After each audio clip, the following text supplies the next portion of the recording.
Hello my friends of WildRift and welcome back to another RiftGuides WildRift video. And for today we are going to take a look at the newest Counter the Meta edition. But before we hop right into it, let's talk about our question of the day. What do you think about the in-game events? From my perspective, those in-game events are absolutely broken when it comes to loot. You get so many things for free and they're nice overall, so who can even hate them? But if you have a different opinion, leave the comment down in the comment section below. And now we start with the video. Nautilus. What about Nautilus and Set? Set is one of those champions that has gained so much priority throughout the last patches and is an overall solid pick in the support role. But with Nautilus we have an even more powerful champion that allows you to just stomp lane with ease. So what do you have to do to deal with the set during the laning phase? Nautilus as a champion loves to start with the relic shield for the bonus HP. That much is cookie cutter stuff by now. But it's about your second ability. Your second ability grants you a massive shield plus AoE bonus damage on your auto attacks. If you keep that in mind, what does Set do on level 1? He can't really do too much, right? And for Nautilus, since you're running the Aftershock rune, you have so many different ways of proccing it. Your first ability, your auto attacks, and your ultimate ability. All of those could and can proc Aftershock as you want. Another thing you have to understand about Nautilus is in fights you want to swap targets to root them in place. It's not about the damage in this instance, it's more about the utility you provide for your team so the enemy champions can't really move freely. Your champion is a walking crowd control monster, and that is the way you should play him. But overall, Nautilus is really good into Set because of the following reasons. The crowd control is really powerful, and even if the Set would throw the Nautilus back into his team, the ultimate of the Nautilus can disturb the enemy backline, so the follow-up engage is not that severe. But as a rule of thumb, you should never stand in a direct line to your team against the Set when he is level 5 as a Nautilus. You can just stand parallel to him and therefore safe. That way your teammates will not be caught in the explosion that unfolds once the Set leaps you or suplexes you into the team. But if you want a really short version of what you do to a Set, you just bash his head in. That's it. And for our next champion, we have Riven against Gwen. Gwen is a champion that is a new release and therefore high priority in pick and ban. So you'll always be kinda keen, of understanding what champions deal relatively well against this champion.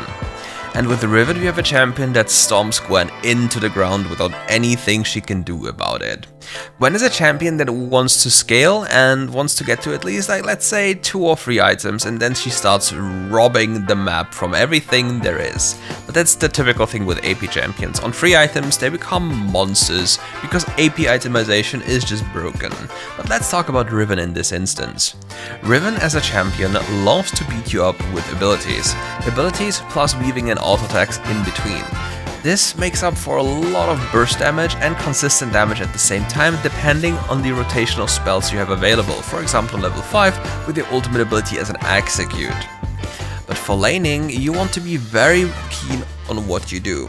You want to be slow pushing into the Gwen and then hope to dive her. You don't want to just hit minions and just do the typical thing where you just hit minions and AFK.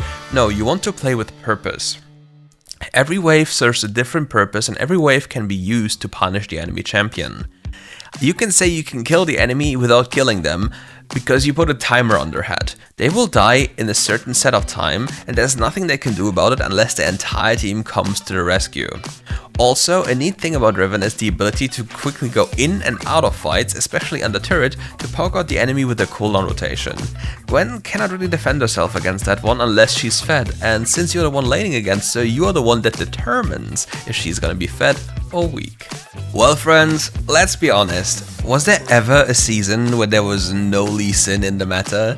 It's solo queue, so Lee Sin will be always meta. This champion is annoying to deal with, can do one camp and go mid lane and is just overall annoying. All my buddies, including me, hate Lee Sin, because Lee Sin stops you from laning. But here's a champion that just puts Lee Sin into the dirt, and this is Vi. Obviously, Vi is a champion that can do multiple things at once compared to a Lee Sin. So, if you were to ask me what are the greatest traits of a Vi, I'll tell you the following. Vi can fully clear her jungle without any issue, super healthy. Lee Sin, on the other hand, takes a little bit longer. Another thing you have to keep in mind is that Vi can match Lee Sin's ganks if she really wants to. Obviously, full clearing your jungle is kind of broken, and we'll maybe present you something about this a little bit later down the road, because this will get nerfed if Riot is paying attention to it, trust me. But Vi as a champion loves to scale and get a level 5 safely throughout the jungle, and once she's level 5, there's not much the Lee Sin can do unless he has already snowballed. And this is something you have to keep in mind. Lee Sin players are flipping a coin. Most of the time they just flip a coin over and over and over again in hopes of it working. And if it doesn't work, they just end up losing. The worst thing you can do about it is trying to mimic the same kind of playstyle. Because if you start flipping, you're not consistent, and consistency is key to success. So for Vi, I can almost always recommend you, unless given any other information during the game that needs your immediate attention in terms of presence, fully clear your jungle. You'll thank me later for it. Once you're level 5, you can then make a play on the other side of the map and get a guaranteed kill. Because let's be honest, in solo queue nobody pays attention to Vi hitting level 5 and then ulting you on the tower or anywhere, because it doesn't matter, because you'll simply die. That's the fun part. And once you have this tempo advantage, you encounter Lee Sin, you just beat him up. Also, you can't just use his first ability into you, because, well, you have your first ability, you just have to respond in fashion.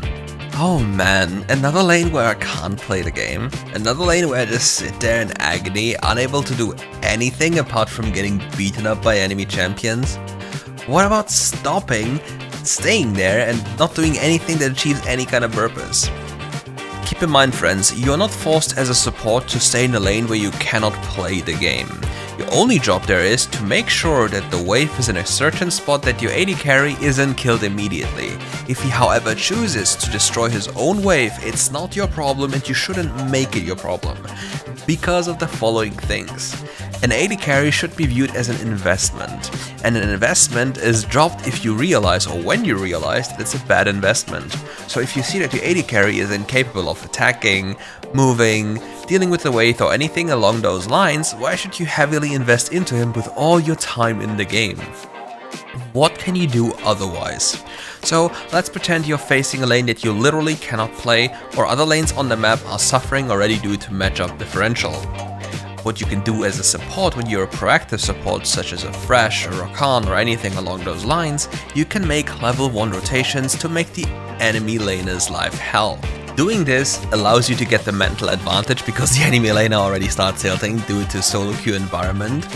Also, another benefit is that you help them survive early matchup differences, which then allow your teammates to maybe win the lane compared to just straight up losing it.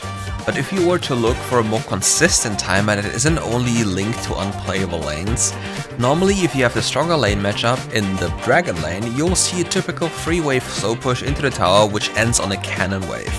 With that cannon wave crushing into the tower, the support now has a reset timer at the same time as the AD carry has, but since the wave is not yet in a position to be killed, like the next wave, the support is now able to just traverse the map and do anything he wants.